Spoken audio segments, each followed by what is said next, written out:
ವಂಶದ ಆದೇಶ ಅಂದವಾಗಿರಲಿ. ಸ್ವಾಮಿ ಇರಲಿ, ಮೊದಲು ಆ ತಾಯಿ ಕಮಲಾದೇವಿಗೆ ನಮಸ್ಕಾರ ಮಾಡಿರಿ.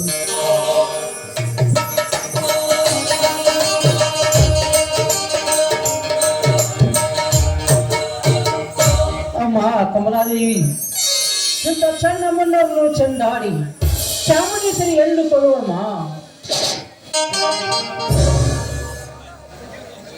ಈ ಜಗದ ಮನವನ್ನು ಕಣ್ಣಲ್ಲಿ ಕಾಣುವುದಿಲ್ಲವೇ? 20,000 ಸಾಲವನ್ನು ಹೇರಿ ಒತ್ತೇ ಆಳಿನಂತೆ ದುಡಿಸಿಕೊಂಡು ಅವರ ನೆತ್ತಿಯ ಮೇಲೆ ಕಾಲಿಟ್ಟು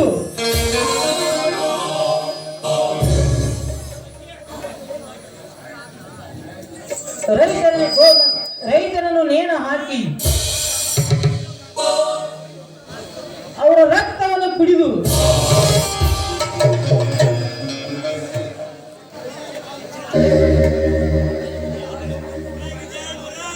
ಆ ಗೌಡನನ್ನು ಅಂತ್ಯಕರನ್ನು ಆಯಾಗಮ್ಮ. ಸ್ವಾಮಿ, ಯಾಕೆ ಆ ದೇವಿ ಕಮಲಾದೇವಿ ಮೇಲೆ ಇಷ್ಟೊಂದು ಭಾರ ಹಾಕಿ ಮಾತನಾಡ್ತಾ ಇದ್ದಲ್ಲ? ಭಾರ ಹಾಕಬೇಕಾಗಿದೆ ಕಮಲ, ಭಾರ ಹಾಕಬೇಕಿದೆ. ಏಕೆಂದರೆ ನನ್ನ ತಮ್ಮನ ಸಲುವಾಗಿ ತಲೆ ಕೆಡಿಸಿಕೊಂಡು ಗೌರವವನ್ನು ಎಲ್ಲರನ್ನು ಎನಿಸಿಕೊಂಡಂತೆ ಇಂದು ನನ್ನನ್ನು ಎನಿಸಿಕೊಂಡು ತನ್ನ ಇಲೆಕ್ಷನ್ ಬೆಂಬಲವನ್ನು ಕೇಳಿದ ಕಮಲ. ಸ್ವಾಮಿ, ಒಂದು ವೇಳೆ ಅವರಿಗೆ ಬೆಂಬಲಿಸದಿದ್ದರೆ ಊರಲ್ಲಿ ನಮಗೆ ಎಲ್ಲ ಬಹಿಷ್ಕಾರ ಹಾಕಿ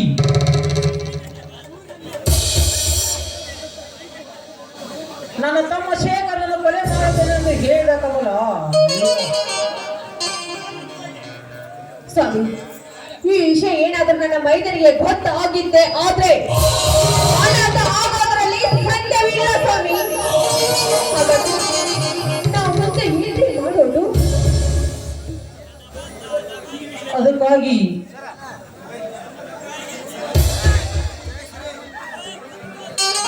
ಕಮಲ, ನಮ್ಮ ತಮ್ಮನಿಗೆ ನಾವು ಬುದ್ಧಿ ಹೇಳಿಕೊಂಡರಾಯಿತು.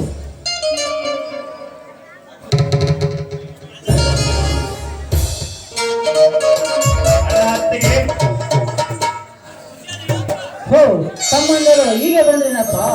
ಬೇಗ ನನ್ನ ಹನುಮನಲ್ಲಿ ದರ್ಶನವನ್ನು ತೆಗೆದುಕೊಂಡು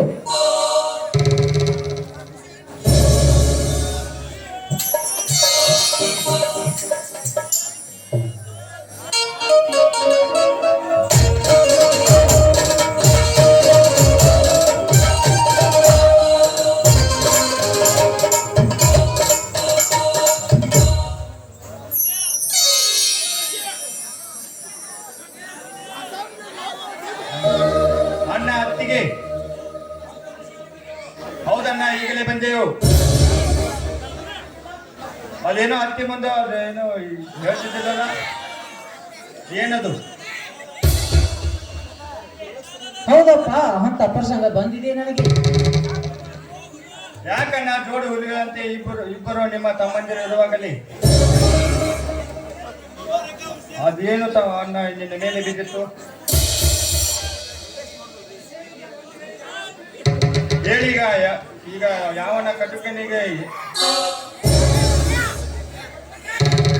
ಹೇಳೀಗ ಯಾವನ ಕಟುಕ ಶ್ರೀಮಂತನಿಗೆ ಬೆದರಿಸಿದನ ಎದುರಿಸಿದನ? ಈಗಲೇ ಹೋಗಿ ಅವನನ್ನು ಬೆದರಿಸಿ ಬರುತ್ತೇನೆ.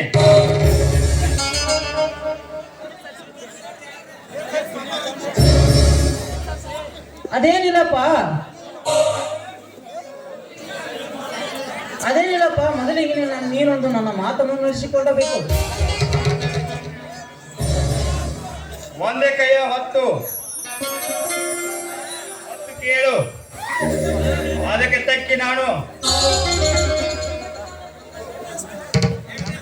ತಕ್ಕಿ ನಾನು ನಿಮ್ಮ ತಮ್ಮಂದಿರು ಇಬ್ಬರು ಇರುವಾಗ ಹುಟ್ಟಿದ್ದಕ್ಕೆ ಏನು ಸಾರ್ಥಕನ? ಹಾಗಾದ್ರೆ ಇಂದಿನಿಂದ ನೀನು ಆ ಕೃಷ್ಣನ ವಿಲಕ್ಷಣ ಬೆಂಬಲವನ್ನು ಮತ್ತೆ ಬಿಡಬೇಕು. ಅಣ್ಣ,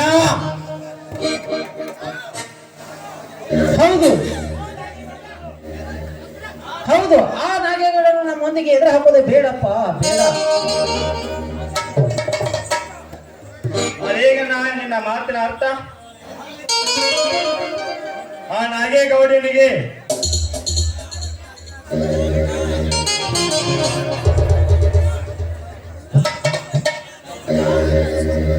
ನಿನಗೆ ಹೆದರಿ ನಿಲ್ಲಬೇಕಾ? ನಿಲ್ಲುವ ಮಾತಲ್ಲ ಸೋದರ. ನಾವು ಅವನನ್ನು ಎದುರು ಹಾಕಿಕೊಂಡರೆ ಕೈ ತಪ್ಪಿ ಬಿದ್ದು ಸೋಪಿನಿಂದ ಹೆಗಲು ಹೊತ್ತಬೇಕಾಗುತ್ತದೆ ನಮ್ಮ ಮನೆತನ. ಅಣ್ಣ ಎದೆ ಅಂತ ಮಾತಾಡ್ತಿದ್ರೆ ಅಣ್ಣ.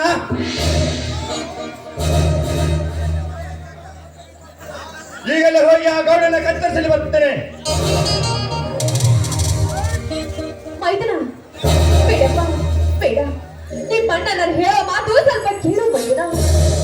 ಈಗಾಗಲೇ ಆ ಗೌಡ ನಿಮ್ಮ ಅಣ್ಣನ ಬೆದರಿಕೆ ಹಾಕಿ ಹೊಲದಿಂದ ಕಳಿಸಿದ್ದಾರೆ ಮೈದನ.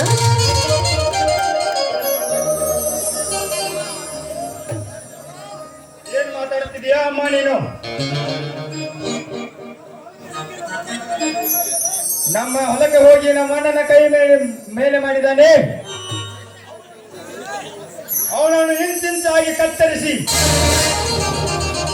ನಮ್ಮ ಹೊಲವನ್ನು ನಮ್ಮ ನಿರ್ಣಯ ಆಗುತ್ತೇನೆ. ಹೇಳೋಣ, ಈ ವಿಷಯದಲ್ಲಿ ಮೂಕರಾಗಿ ನಿಲ್ಬೇಡ.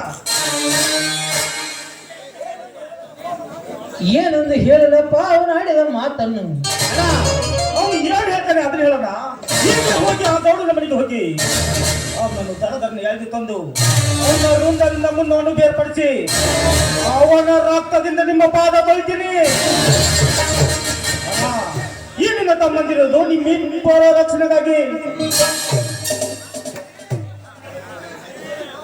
ಹೇಳೋಣ ಹೇಳು. ನಿನ್ನನ್ನು ಹೊಡಿತನಂದಾರೇನು ಕಡಿತನಂದಾರೋಣ? ಏನಂದ ಬಗಳಿದಾನ ನಾಗೇಗೌಡ? ಬೇಗನೆ ಹೇಳೋಣ, ಬೇಗನೆ ಹೇಳು. ಹೇಳೋಣ ಹೇಳು. ನಿನಗೀಗ ಹೇಳಲು ಧೈರ್ಯ ಇದ್ದಿದ್ರೆ ನನಗೆ ಹೇಳು. ನಾನು ಹೋಗಿ ಅವನನ್ನು ತೊಂದರೆ ಹೇಳ್ಕೊಂಡು ಬರ್ತೀನಿ. ಅಣ್ಣ ಈ ವಿಷಯದಲ್ಲಿ ಮೂಕನಾಗಬೇಡ, ಹೇಳು.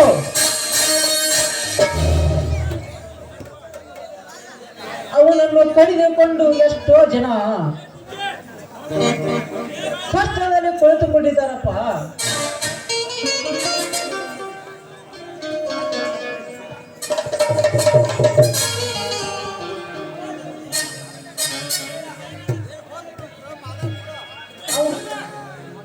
ಅವನ ಕೈಲಿ ನಮಗೆ ಹೇಗೆ ಬೇಕಪ್ಪ ಅವನ ಆಸ್ತಿ ವಿಷಯ. ನಮಗೆಲ್ಲ ಬೇಕಂತ ಕೈ ಕಟ್ಟಿ ಕುಳಿತದಲ್ಲಿ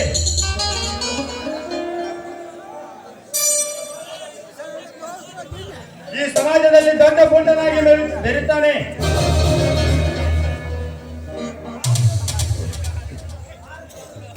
ಭಾರತವನ್ನು ದೊರಕಿಸಿ ಸ್ವತಂತ್ರವಾಗಿರುವ ಈ ನನ್ನ ಮಹಾತ್ಮನನ್ನು ಕೊಲೆ ಮಾಡಿದೆ ಇದೇ ನನ್ನ ಸಮಾಜ ತಮ್ಮ.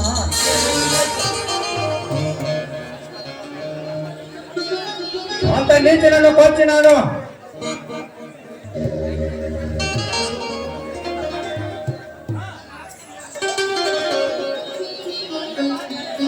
ಅಂತ ಮಹಾತ್ಮನ ಹೆಸರು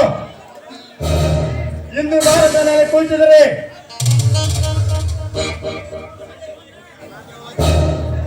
ಅಷ್ಟೇ ಕುಡಿಸಿದೆ ರಾಕ್ಷಸರು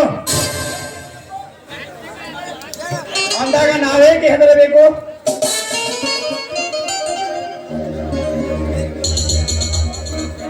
ಅವನನ್ನು ಕತ್ತರಿಸಿ ಹಾಕಿ ಬರ್ತೀನಿ.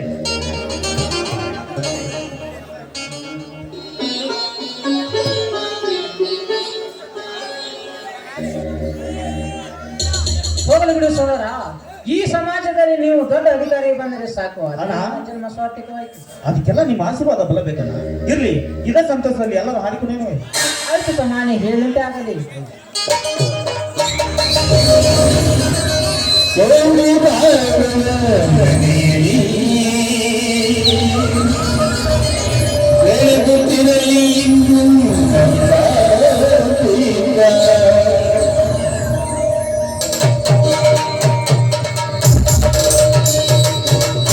Thank you.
ಊಟಕ್ಕೆ ಏನ್ ಮಾಡಿದೆಯಮ್ಮ?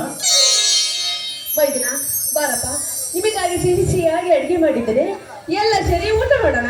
ಬೇಡ, ನನಗೆ ಎಗ್ರೈಸ್ಬೇಕು ಅತ್ತಿಗೆ. ನೋಡಪ್ಪ, ಇವತ್ತು ಕಮಲಾದೇವಿ ಜಾತಿ, ಎಗ್ರೆಸ್ ಬಗ್ರೆಸ್ ನಡೆಯೋದಿಲ್ಲ. ಹೋಳಿಗೆ ಮಾಡಿದ್ದೇನೆ, ಬಾ ಊಟ ಮಾಡುವಂತೆ. ನೀವು ಹೋಳಿಗೆ ಮಾಡ್ತೇ, ನಮ್ಮ ಅಣ್ಣ ಬಂದು ಬೆಲ್ಲ ಕೊಡ್ತಾನ. ಆಯ್ತು ಅತ್ತಿಗೆ, ನಡಿ ಊಟ ಮಾಡೋಣ.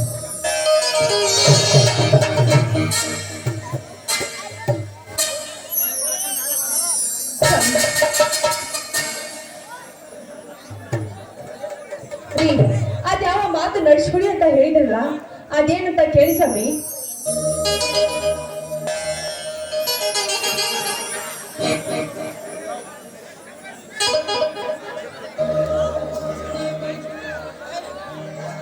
ನೋಡ್ರಿ, ನಿಮ್ಮ ತಮ್ಮಂದನ್ನು ನನ್ನ ಹೊಟ್ಟೆಲೆ ಹುಟ್ಟಿದ ಮಕ್ಕಳಿಂದ ನಾನು ಚೆನ್ನಾಗಿ ಬೆಳೆಸ್ತೇನೆ.